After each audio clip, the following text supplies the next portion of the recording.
Can we actually enjoy economy? It doesn't have to be mediocre, does it? Porter Airlines has been the airline to do things differently, and with their strong expansion into the Canadian and Sun destination markets, they're offering another alternative to get from A to B. So sit back and let's enjoy Porter Airlines as we unpack the world of Porter Classic. Good morning and welcome back to another video. Today we'll be traveling with Porter Airlines from Calgary to Toronto. We flew with them 2 years ago in Porter Reserve, their premium elevated product, which is fantastic. They do a great job at it. So I thought today we'll see how their economy product is on their Embraer aircraft. The flight is set to depart at 12:30, so come along as we go from A to B and let's enjoy no middle seat. In Calgary, Porter Airlines check-in is located beside Flares. Remember those stewed prunes? Somehow they're still kicking around. Unlike in my previous video, I managed to use the check-in kiosk without breaking it. A good start to the trip. I took a moment to check the seating map of the plane, and it looks pretty full, with only a handful of open seats. Content with 24A, I printed the boarding pass, and we're good to go. Saying Calgary's airport is entertaining street side might be a bit of a stretch, so I made my way through security. Gate A18 is at the end of the concourse, and being a midday Wednesday, it wasn't terribly busy. I did have some time, so I picked up a double-double on the way to the gate. I'm sure the airport staff enjoyed the midday lull as well to get some maintenance work done. And it was a very pleasant 17 degrees today, so probably much better than minus 17. Not too long after, we see our aircraft arriving from its outbound trip. After passengers disembarked the plane, we were notified that the flight had been delayed until 12:55. I glanced at the plane, and it looks like one of the engines was receiving some TLC. In the meantime, I enjoyed a bit of plane spotting. This summer, I didn't end up flying with WestJet at all, but I already got some trips planned with them for down the road, and if things go right, we'll be checking out their premium economy. Our delay didn't extend much longer, and soon enough we got the notification to board. Or not board. Perhaps this is Porter Airlines' episode of Boarding, Not Boarding. But while we chill in the jet bridge, I'll take this moment to welcome new viewers to the channel, and I invite you to subscribe for continued travel and aviation related content, where you can check out the wonderful time I made $10 flying with Porter Airlines. Well, we didn't actually fly, we didn't get off the ground, but you get the idea. Today we'll be seated in 24A, right behind the left wing. A pleasant surprise was that 24B, which appeared to be selected by a passenger on the kiosk at check-in, would remain unoccupied. Nice. Today we're on a...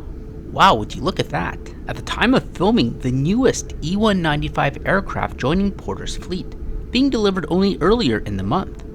These aircraft are single-aisled, configured with 132 seats across two classes, with two lavatories on board, one at the front and the other at the rear of the plane.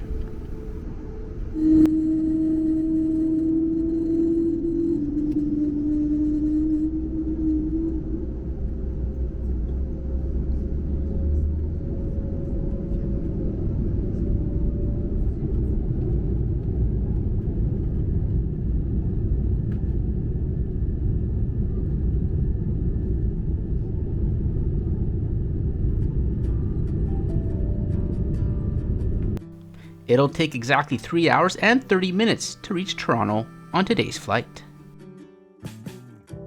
Once we got up in the air, it was time to see what the Porter Cafe had in store.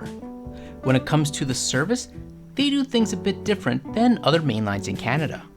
There'll be 2 services on this flight, but the buy on board menu was only offered for the first.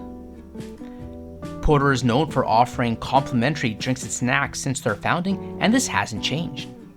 The selection of beer though has, so this time I enjoyed Moosehead, a Great Eastern Canadian beer, and a cookie from the snack basket. The menu also offers some larger snacks and pre-mixed cocktails for purchase, but we're after something bigger. The inside page is where you'll find the good stuff. It's separated into breakfast or lunch and dinner, and whether you're heading to or from Toronto, Ottawa, Hamilton, or Montreal. Since we're heading inbound in the PM, the bottom corner is what concerns us today. And which did I get? Drumroll please. The curry dusted chicken bowl. My first choice was the quinoa fiesta salad bowl, but it must have been a hot item as it was already sold out by my row. Anyway, first impressions are positive. Bright colors of the pepper, cauliflower, chicken, and vegetables over a bed of jasmine rice. I was concerned that the chicken might be dry, a common issue, especially for cold dishes. But wow, this was spot on. Juicy, flavorful, with a hint of that char grilled flavor. Fantastic. I rarely have cauliflower too, so that was very delicious. For the cold meal, this was very well done, and when combined with a drink and a snack, it makes a nice little meal. All there is to do now is cheers, blur out the guy behind me that wanted to be in the video, sorry bud, she's not happening today, and sit back and enjoy the views.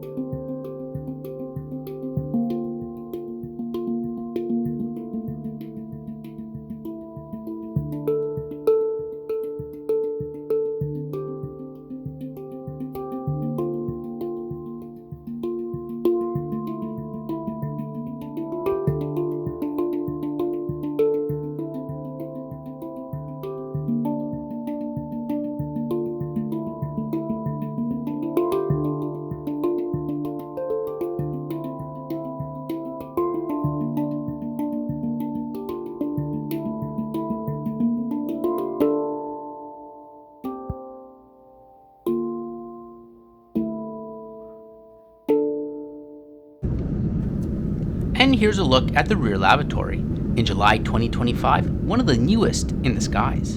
It has all the necessities with a touchless flush and tap. And for a little Embraer, it's not bad with a full clean countertop. I like it. On my way back from the lavatory, we can see that the cabin is laid out in a 2-2 seating configuration with gray seats and blue bulkheads. Blue seats at the front indicate Porter Reserve. The seats are quite comfortable and come with an adjustable headrest with a Porter branded dark gray antimacassar. They are physically the exact same seats as Porter Reserve, but with a shorter seat pitch. In economy, seat pitch is 30 inches, or 34 inches for Porter Classic Stretch, which are the first few rows after Porter Reserve and the emergency exit rows. In the seat back, there's a literature pocket on top, which has the safety card, menu, and credit card promotion. Under that is a tray table and a pocket which contains the Porter Airlines magazine. Each guest has access to their own power outlet, and not too far above is the air control, reading light, and call button. Overall, it's a fairly reasonable product for a regional jet. The large window, slim seat design with the lack of an IFE box under the seat, nor a middle leg, provides a roomy and comfortable environment. Porter Airlines goes the route of not providing an IFE system on board. Rather, they provide free Wi-Fi to all guests, and I think the first in North America to do so. For non-Porter members, you'll have to watch an ad every 30 minutes, but hey, that's better than YouTube, right? The service is fast and able to stream high-quality videos. I used the flight to see what Dennis Bunnick was up to, showing us a little behind-the-scenes action. Fun fact, by the way, you often see me with that Porter phone stand, which I got in my Porter Reserve flight. And on a later flight in the summer, the CA saw it and told me they had stopped providing that in Porter Reserve.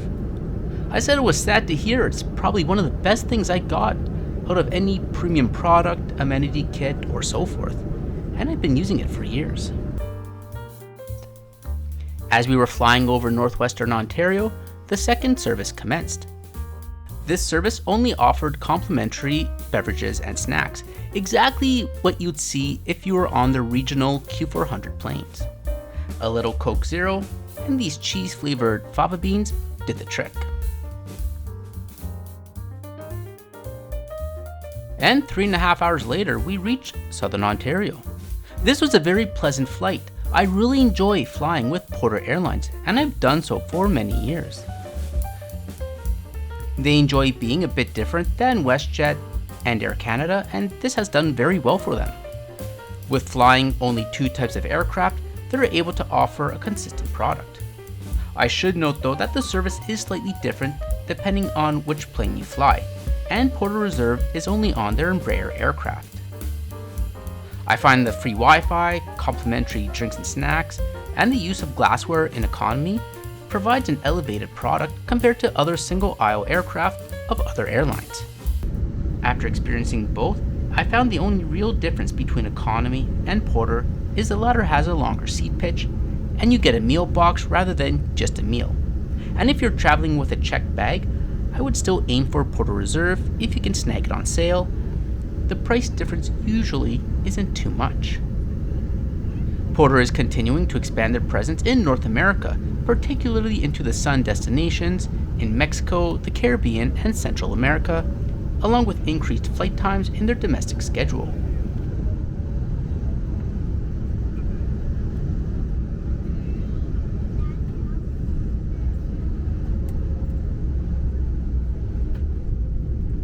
This one-way flight from Calgary to Toronto came out to $265. Thanks for watching. Let me know your thoughts on Porter Airlines economy product, and I'll catch you in the next video.